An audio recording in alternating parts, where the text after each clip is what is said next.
Mike Hoover filme les requins depuis 10 ans et il s'est toujours trouvé face à un dilemme pendant les tournages. Bien qu'il ait pour objectif de briser le mythe du mangeur d'hommes, il est contraint d'inclure des scènes spectaculaires dans ses films à des fins purement commerciales. Pour réussir à tourner de telles images, il doit provoquer le requin. Si on ne fournit pas d'images à sensation, on peut faire une croix sur le film, sur la rémunération et sur les autres commandes. Mais pour obtenir ce genre d'images, il faut des appâts.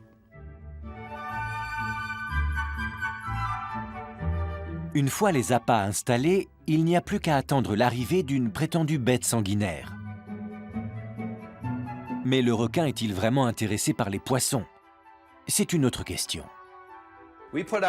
Souvent, on pose les appâts et les requins passent en les ignorant. Pourquoi?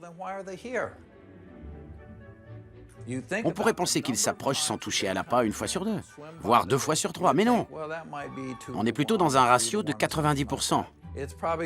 Ils passent et repassent. Souvent, ils ne s'approchent même pas de l'appât.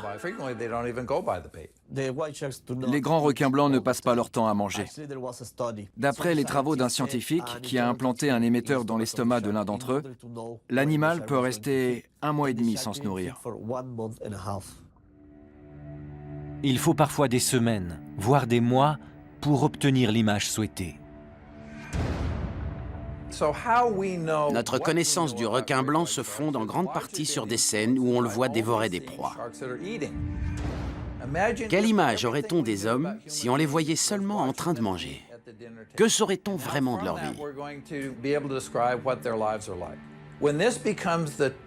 Si ce sont les seuls éléments dont on dispose, il n'est pas étonnant que l'on ait une image dénaturée du grand requin blanc.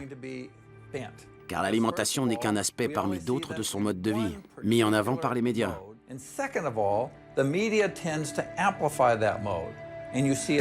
À force de voir toujours les mêmes images, on finit par croire que le requin n'est qu'une paire de mâchoires dépourvues d'intelligence, ce qui est faux.